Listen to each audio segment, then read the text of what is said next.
किसान साथियों, भारत में सरसों की जो खेती होती है ना, वो भैया बहुत बड़े पैमाने पे की जाती है। और सरसों की भैया इसका इस्तेमाल तेल से लेकर के राई तक में भैया सरसों का इस्तेमाल किया जाता है। और किसान साथियों, बहुत ऐसे सारे किसान भाई होते हैं जो कि भैया इनका तो वैसे समय होता है सितंबर से लेकर के अक्टूबर नवंबर दिसंबर तक का समय होता है सरसों की फसल की खेती के लिए। लेकिन अब जो किसान सितंबर अक्टूबर में सरसों की फसल की खेती कर चुके हैं, उनका तो अब इस वीडियो से मतलब कोई ज़्यादा विशेषकर लाभ नहीं होने वाला है। लेकिन जो किसान भाई नवंबर लास्ट और दिसंबर लास्ट तक सरसों की बिजाई कर रखे हैं, उनके लिए यह आज का वीडियो बहुत ही इंपॉर्टेंट होने वाला है और बहुत ही जबरदस्त होने वाला है। तो नमस्कार किसान साथियों, फिर से स्वागत है हमारे चैनल खेती बाड़ी भाई सोनू पंडित में। आपका वही छोटा भाई छोटा दोस्त सोनू पंडित अपने चैनल पे आपका बहुत बहुत स्वागत और मोस्ट वेलकम करता है। किसान साथियों, चैनल पे हमारे आप पहली बार आए हो, चैनल पे नए हो तो आपसे हाथ जोड़ के रिक्वेस्ट है कि चैनल को आप सब्सक्राइब जरूर कर लेना और वीडियो के आखिर तक आपको बने रहना है, अन्यथा आज की जानकारी आप बिल्कुल मिस कर जाएंगे। जी हाँ किसान साथियों, तो चलिए आज आपको हम बताते हैं कि सरसों की जब फूल लेने की अवस्था हो जाए, सरसों अगर आपने दिसंबर में सरसों की बिजाई कर रखी हो तो भैया जाहिर सी बात है कि जो किसान दिसंबर में सरसों की बिजाई कर रखे हैं, उनके लिए जो क्रिटिकल अवस्था होती है भैया वह जनवरी लास्ट का होता है। क्योंकि इस समय तापमान का उतराव चढ़ाव भी होता है और सरसों की जो फूल होती है भैया बनने शुरू हो जाते हैं और दानों का भराव भी थोड़ा बहुत हल्का बहुत निकलना होना शुरू हो जाता है।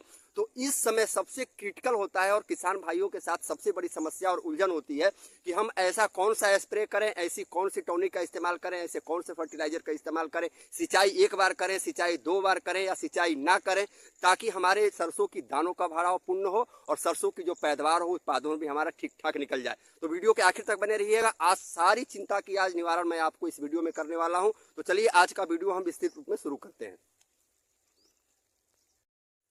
किसान साथियों, भारत में जो होता है ना भैया, सरसों का इस्तेमाल बड़े पैमाने पर किया जाता है और उसके साथ साथ सरसों का जो भैया तेल से लेकर के सरसों की राई तक का इस्तेमाल किया जाता है। इतना आपको ध्यान देने वाली बात मैं बता रहा हूँ किसान साथियों। और उसके साथ साथ भैया क्या है कि ऐसे में सरसों की खेती जो हमारे किसान साथी कर रहे हैं भैया, उनकी बुआई तो सितंबर और अक्टूबर वाले जो किसान भाई हैं उनका तो अब सरसों में दाने का भराव भी हो चुका होगा पूर्ण रूप से। और उन किसान साथियों के लिए अब ना कोई फर्टिलाइजर मायने रखता है, ना कोई स्प्रे मायने रखता है, क्योंकि फरवरी स्टार्टिंग या फरवरी लास्ट जाते जाते उनकी सरसों की हार्वेस्टिंग हो जाएगी। लेकिन यह जो वीडियो होगा भैया उस किसान साथी के लिए इंपोर्टेंट होगा जिस किसान भाई की सरसों की बिजाई नवंबर लास्ट और दिसंबर तक में हो रखी है। उन किसान साथियों के लिए यह वीडियो बहुत ही इंपोर्टेंट होगा किसान साथियों, इसलिए उनकी सरसों अब लगभग भैया करीब करीब 30 दिन की हो गई होगी। 30 दिन मान लें या 45 दिन मान लें या 50 दिन मान लें, इस हिसाब से हो गई होगी। तो भैया इस समय क्या होता है ना, सरसों में पहली सिंचाई करने की आवश्यकता होती है जब आपकी सरसों 30 दिन के लगभग हो चुकी हो। तो भैया अब इनमें संतुलित मात्रा में उर्वरक और पोषक तत्व भी डालना जरूरी होता है और ये आपकी सरसों की फसल में कलियां उगाने में भी बहुत ज्यादा कारगर होती हैं और मदद करती हैं किसान साथियों।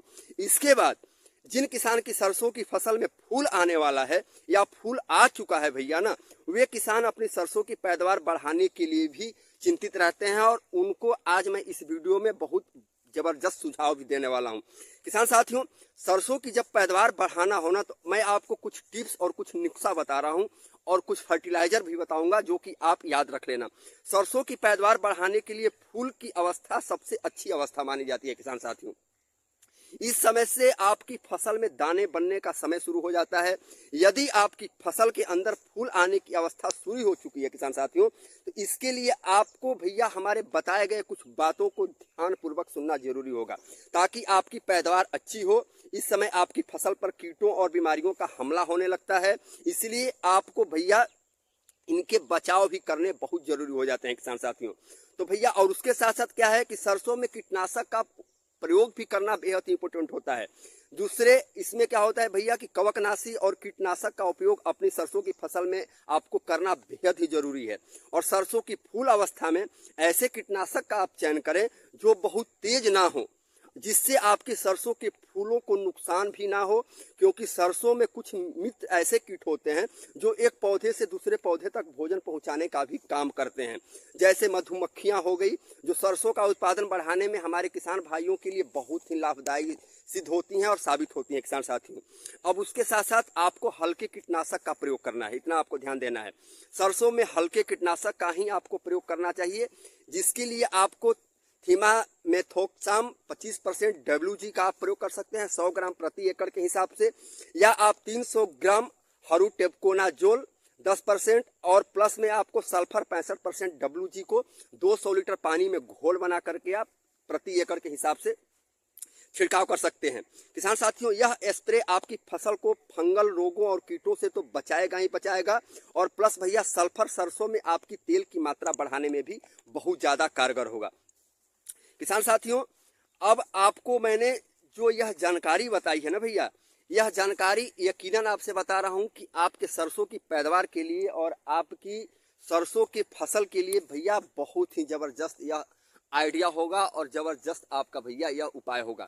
लेकिन आपको अब रहेगी भैया, आपको हमारे बताए गए बातों पे आपको ध्यान पूर्वक फॉलो कर देना है। और उसके साथ साथ किसान साथियों ना, जब फूल अवस्था आ जाए आपकी, जैसा कि आप इस सरसों में देख रहे होंगे, ऐसी अवस्था जब एक एक फूल आपका निकलना शुरू हो जाए, तो भैया उसी समय आपको जो मैंने स्प्रे बताया, जो मैंने आपको फर्टिलाइजर बताया, उसका आपको प्रयोग कर देना है। आपकी भैया दानों का, सरसों में दानों का भराव पूर्ण रूप से होगा, और सरसों की जो पिछेती सरसों की आपने फसल कर रखी है ना खेती, भैया उसमें भी अगेती सरसों से पिछेती सरसों आपकी कमजोर नहीं जाने वाली है, या मैं दावे के साथ कह सकता हूं, और अपने लगातार 10 साल के किसानी के अनुभव के साथ मैं आपको गारंटी से कह सकता हूं किसान साथियों। तो वीडियो कैसा लगा कमेंट बॉक्स में अपना राय जरूर देना। चैनल पे हमारे आप नए हो, चैनल पे पहली बार आए हो, तो चैनल को आप सब्सक्राइब जरूर कर लें। मिलेंगे किसी अगले जानकारी के साथ, अगले वीडियो के साथ, तब तक के लिए जय हिंद, जय भारत।